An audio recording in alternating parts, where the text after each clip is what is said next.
a ordem desta casa, neste momento, quando damos início à audiência pública com o candidato Edson Fernandes. Nós queremos agradecer a presença das pessoas, você, nosso telespectador, que está aí direto no seu sofá, na sua casa, também a importância da sua educação política. Nós queremos agradecer a mesa constituída, na pessoa do presidente do Conselho, que representa aqui esse momento do nosso evento. Queremos agradecer aí o nosso candidato Edson Fernandes, professor e ex-vereador, e também o seu vice, Hermes Conrado Botan. A nossa alegria também está o pastor Ricardo constituindo a mesa e os demais moderadores aqui sentado ao lado.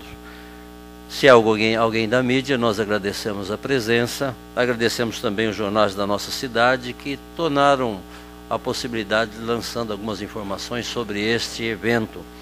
E nós ficamos muito felizes. Nós queremos dar umas orientações sobre as regras deste momento, para nós termos uma conduta adequada na nossa caminhada e também para a tranquilidade do nosso candidato e também dos demais moderadores aqui deste evento. A síntese das regras são o seguinte: nós vamos ter 4 blocos com intervalo de 3 minutos. Nos 3 primeiros blocos, as perguntas serão temáticas. O candidato terá 5 minutos para a resposta. Acréscimo ao tempo poderá ser concedido, viu, professor, e também o seu vice, conforme a necessidade, com a anuência também da comissão julgadora, os irmãos que estão aí, desde que não ultrapasse 2 minutos.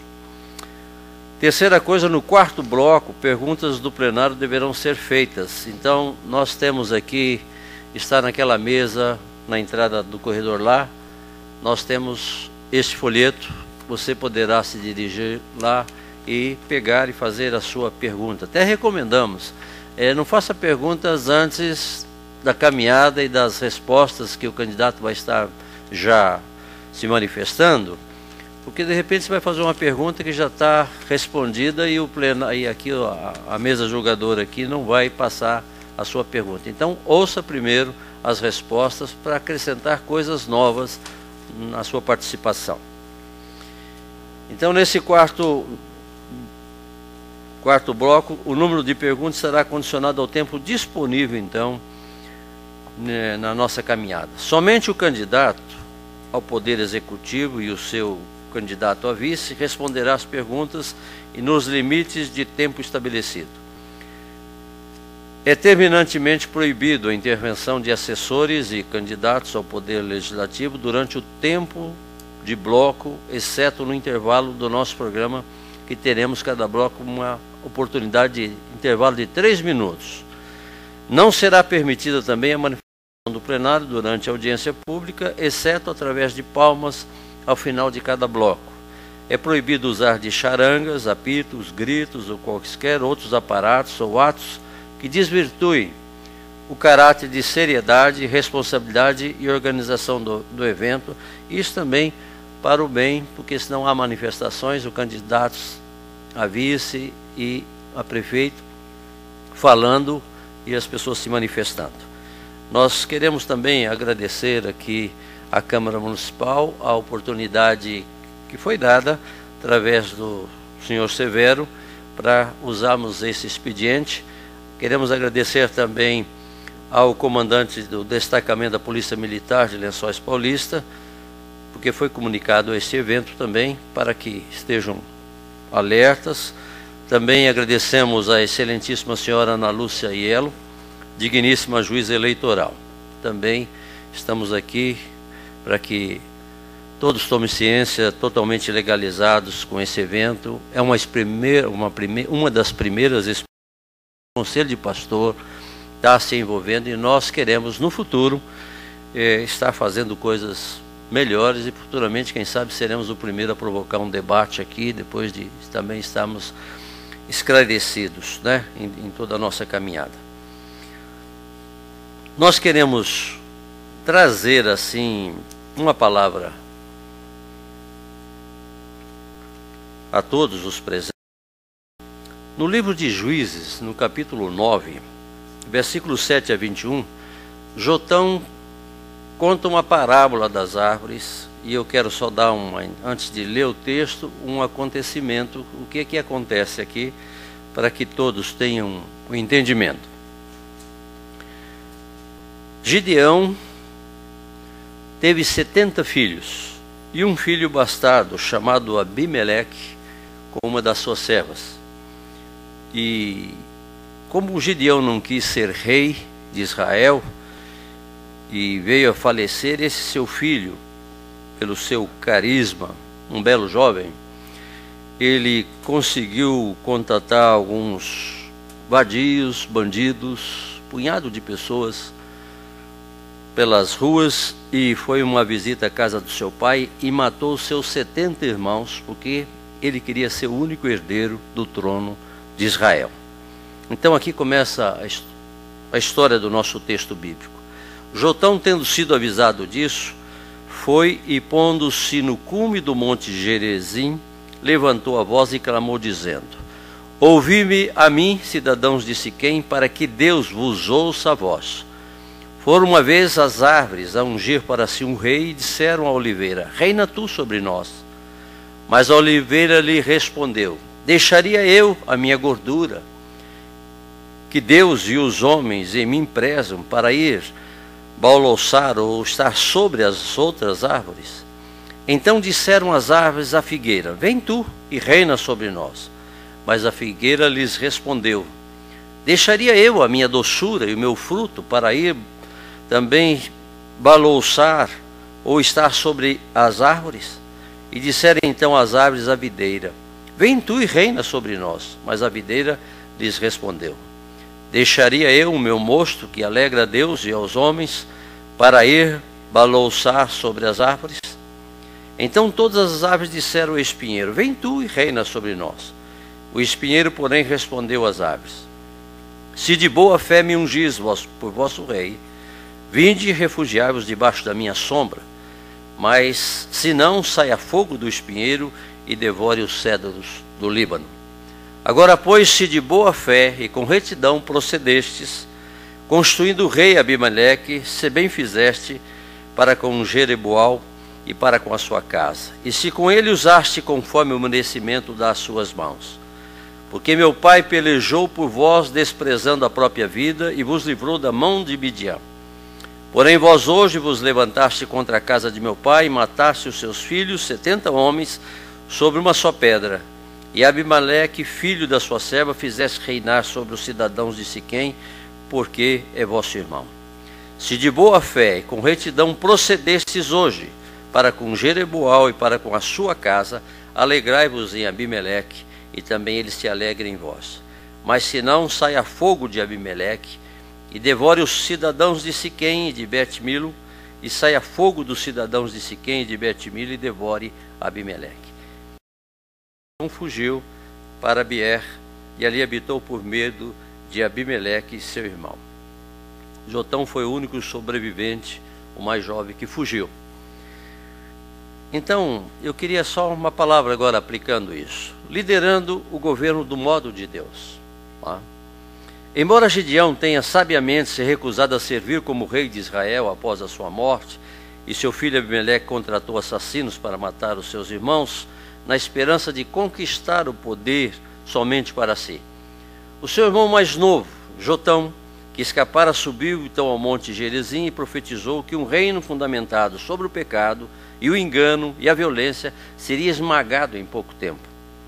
Isso aconteceu em 3 anos. Gideão entendeu que Deus queria o regime teocrático, isto é, Deus como rei, mas Abimeleque, apesar de ser possuidor de um carisma pessoal, não tinha a mente de Deus, não tinha a sua bênção e também não tinha a sua unção. Os líderes piedosos fazem as coisas segundo a vontade de Deus. A iniquidade desqualifica para a liderança. O líder que tenta beneficiar-se a si mesmo às custas dos outros está no caminho para a autodestruição. Diferente de seu humilde pai, Abimeleque era ambicioso e cria que os fins justificam os meios. Deus julga os líderes, não tanto pelo que fazem, mas se executam a sua tarefa conforme a sua vontade. Jotão, único sobrevivente da matança de Abimeleque, falou esta parábola aos homens de Siquém. A intenção de Jotão tem o propósito de inculcar moralidade e ética no futuro do povo de Siquém, de Israel, chamando-os à responsabilidade dos seus atos. Nós, do Conselho de Pastores de Lençóis Paulista, também queremos inculcar na mente do nosso povo e de nossos candidatos a importância da ética e da moralidade transparente que venha melhorar a vida de todos nós. E nesta audiência pública, esse Conselho presta um serviço de cidadania à nossa sociedade, alertando a todos que almejam governar a nossa cidade, almejando o legislativo ou executivo e o povo que decide quem governará, ouvindo nesta audiência os esclarecimentos do candidato aqui na Câmara Municipal, bem como também através da nossa TV. Este Conselho convida a todos a que ponham as suas de governo na graça de Deus, para não serem somente uma árvore sem raiz, absolutamente incapaz de gerar fruto para a glória de Deus e para o bem e alegria do nosso povo. E eu quero terminar fazendo uma oração com 2 versículos que se encontram em Efésios 3:20. A palavra de Deus diz assim: ora, aquele que é poderoso para fazer tudo mais abundantemente, além daquilo que pedimos ou pensamos, segundo o poder que em nós opera, a esse seja a glória na igreja, em Cristo Jesus, por todas as gerações, para todos sempre. Amém. E também nesta audiência pública. Amém. Então, a nossa alegria, como conselho de pastor dessa cidade, podemos prestar então a nossa colaboração. Nós vamos iniciar então o nosso primeiro bloco, né? E o nosso tema primeiro é autobiografia. E a primeira então pergunta ao professor, ex-vereador Edson Fernandes: quem é você? Bom dia a todos, senhoras e senhores. Essa é uma oportunidade única, né? Muito importante para democratizar as oportunidades de demonstrar as nossas propostas, né? O meu nome é Edson Fernandes, eu moro em Lençóis desde 1985, sou nascido em Bauru, sou formado em Estudos Sociais, História e Pedagogia, tenho mestrado em Economia e doutorado em História. Já fui professor da rede pública do Estado por 17 anos e hoje sou professor de ensino médio e do ensino superior. Como o pastor já disse, eu já fui vereador, né, por 4 anos, já estou nesta casa aqui, e hoje, pelo PT, né, fui filiado ao PT por alguns anos, e quando eu entendi que o PT foi perdendo as suas características originais, filiei e entrei no PSOL, que é o partido que nós acreditamos que tem todas as condições, as ideias para mudar a sociedade, mudar o Brasil, o Estado de São Paulo e Lençóis Paulista especialmente. Então, nesse momento, nós estamos postulando a nossa candidatura, a nossa eleição, ou melhor, a prefeito da cidade de Lençóis Paulista. Eu vou pedir que o nosso candidato a vice, Hermes, também se apresente. Boa tarde, senhores, senhoras, público. É muito bom estar aqui. Nem sempre a esquerda conta com espaços democráticos como esse, né? Eu me chamo Hermes Conrado Botan, eu sou lençoense, eu nasci aqui, fui criado aqui, estudei aqui em Lençóis, estudei aqui no Virgílio Capuani, joguei handebol aqui no Turnicão há muito tempo, e é um orgulho muito grande estar me candidatando a vice-prefeito junto com o Edson, porque fui aluno dele, né? E o Edson é um cara muito sábio, muito conhecedor, inclusive da história de Lençóis, né? Então, eu espero que ao longo dessa campanha a gente consiga colocar de maneira bastante clara quais são as nossas posições. Temos conseguido fazer isso em outros encontros que nós fomos, e espero que hoje também isso aconteça. Então, é isso. Posso complementar dentro do tempo, né? Eu gostaria de ressaltar que a nossa campanha é uma campanha que não tem muitos recursos, né? Então, lá fora, na rua, a diferença, eu diria que é gritante. E por isso a importância dessa audiência, a importância dessa iniciativa do Conselho de Pastores de Lençóis Paulista, porque democratiza, né? Aqui todos são iguais, todos os candidatos são iguais e vai se destacar aquele que tiver as melhores propostas e souber transmiti-las com clareza à população. Então, nesses eventos é que nós apostamos nesses eventos, né, para divulgar a nossa candidatura. Já tivemos um encontro também no projeto de formação de líderes e, segundo até a imprensa, né, nós fomos destaque, né, nessa formação de líderes. Por quê? Volto a falar, porque nós tivemos oportunidade também de demonstrar para a população que o nosso propósito é sério, que o nosso propósito é de contribuir para melhorar a cidade, o executivo, o legislativo. Então, temos oportunidades de apresentar para as pessoas as nossas propostas. Nós estamos tendo sucesso. Semana passada, ou melhor, esta semana, na quarta-feira, foi na FACOL, Faculdade de Origenes Lessa, que também foi uma receptividade muito grande. Todos os alunos, embora nem todos os alunos fossem de Lençóis Paulista, mas eu tenho certeza que aquilo também serviu para que eles repensassem o voto em suas cidades.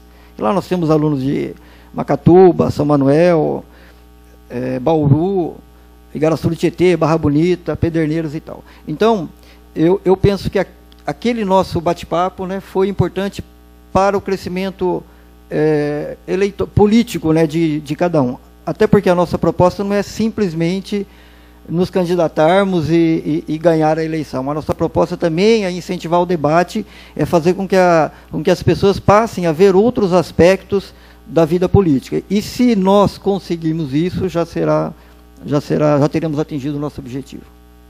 Ok, nós agradecemos. A segunda pergunta é sobre saúde.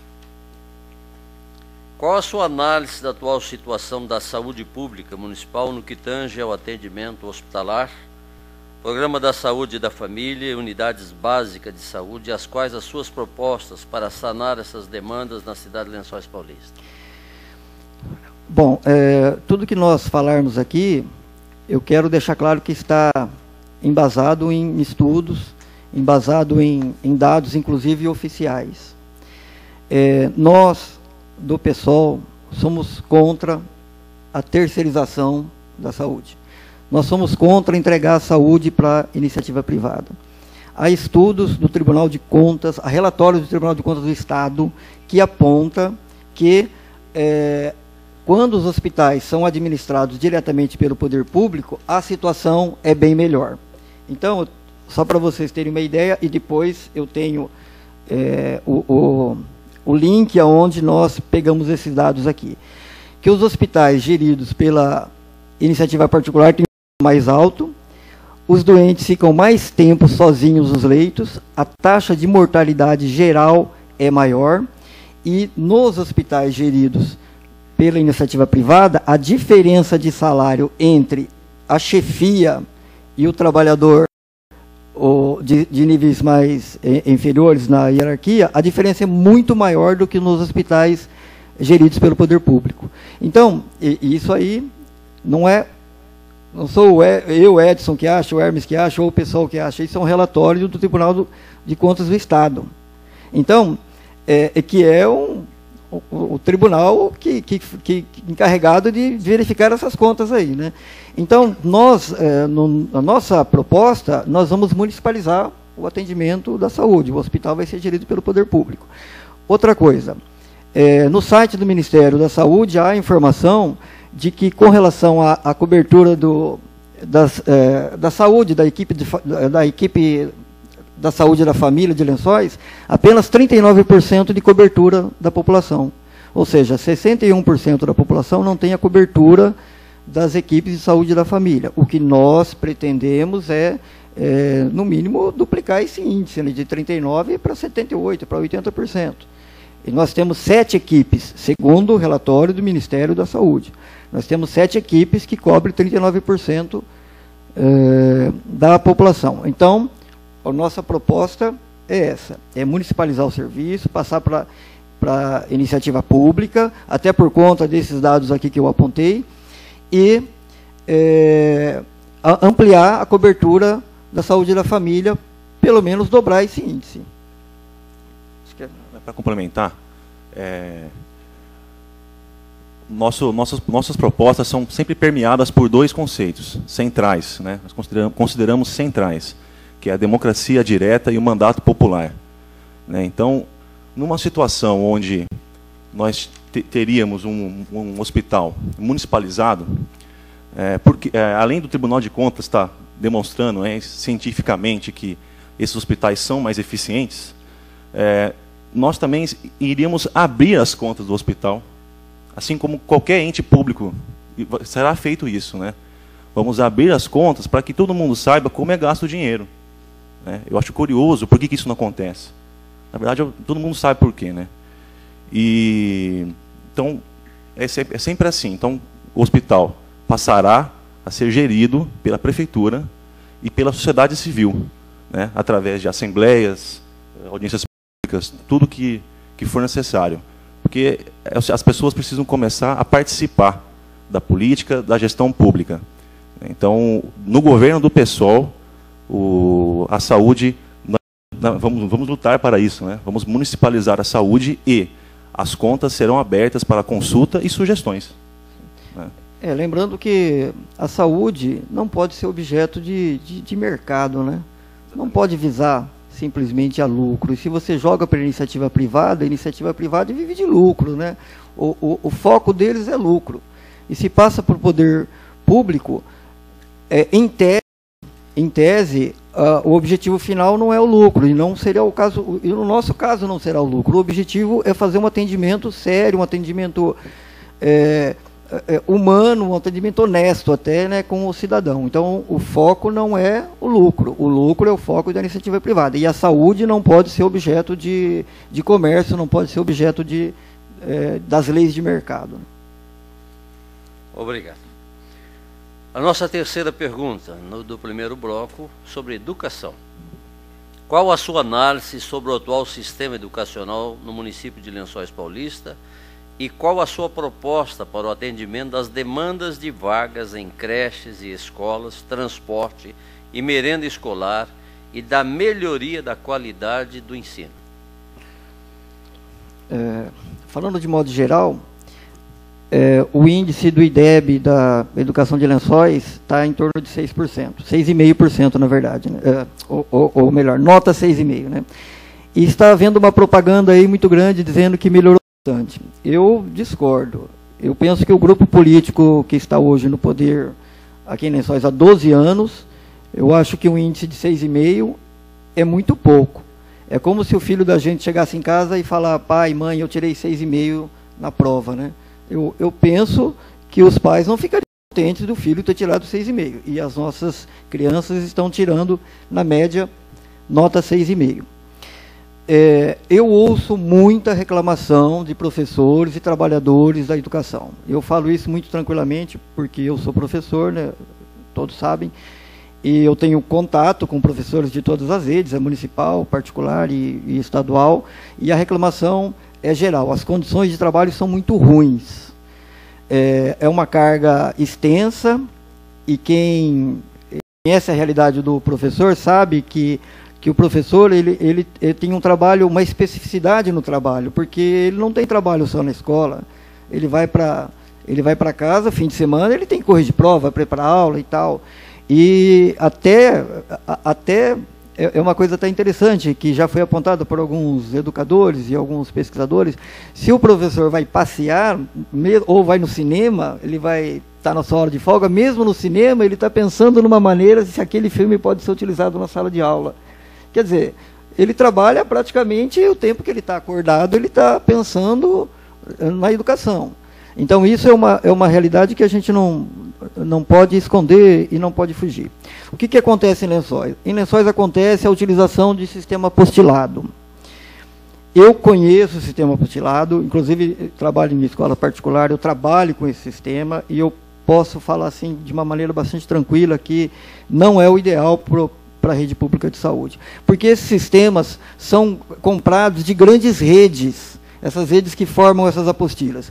E a propaganda, essas apostilas são de ótima qualidade, é igual da iniciativa, é igual das escolas privadas, mas eu penso assim, se a qualidade do material é igual a que se vende para as escolas particulares, então não teria por que o pai colocar o filho na escola pública. Vamos colocar todos na escola pública, se a qualidade do material é o mesmo. O que significa que não é. E essas empresas não vendem apenas a apostila, elas vendem todo um aparato técnico e ideológico, né? Ideológico. Então, é um material que é fabricado numa cidade e distribuído para o Brasil inteiro, mas e as especificidades regionais, né? E as diferenças, até de cultura, diferenças de contexto histórico, isso tem que pesar. Então, nós somos contra essa compra, dessa adoção desses sistemas de ensino. Se tiver que ter uma apostila, que seja feita pelos professores, que conte na carga de horário de trabalho dos professores, que ele elabore o material. Ninguém melhor do que os professores para conhecer a realidade da sua escola, do seu município. E outro ponto que eu quero ressaltar é que aqui em Lençóis há muitos... Os professores são obrigados a fazer muitos cursos e eles reclamam muito que são cursos que às vezes não têm a ver, que muitas vezes não têm a ver com a realidade deles. São cursos apenas, é como se fosse assim, ó, você tem que cumprir 8 horas por dia, vai cumprir 8 horas por dia, não importa o que você vai fazer um curso disso, de empreendedorismo, de tal coisa. Então, acaba sendo um desperdício de tempo que o professor poderia estar utilizando para outras atividades que têm mais relação com a sala de aula. E, por último, os professores não participam da elaboração de projetos. Os projetos são colocados de cima para baixo. E isso aí não funciona. Porque se você não tiver a cumplicidade da ponta da linha lá, que é o professor, você dificilmente vai conseguir que ele adote aquele projeto que é imposto de cima para baixo. Tem que ter discussão de professores. Aliás, que é uma bandeira do nosso professor, partido, do PSOL. Tem 1 minuto para o seu tempo. Só para fechar no tempo. Então, como uma das nossas bandeiras é a participação popular, e isso não pode ficar de fora da sala de aula, das escolas municipais, né? O professor tem que participar da elaboração do projeto pedagógico, tem que participar da elaboração dos projetos da sala que ele vai aplicar na sala de aula. Porque sem isso, não funciona. Sem isso, se você não tiver a cumplicidade do professor na elaboração desses projetos, vai haver resistências. Ele vai fazer aquele projeto? Ele até pode fazer, mas da maneira dele. Precisa de... Não, você quer falar comigo? Está ótimo, está ótimo. Ok.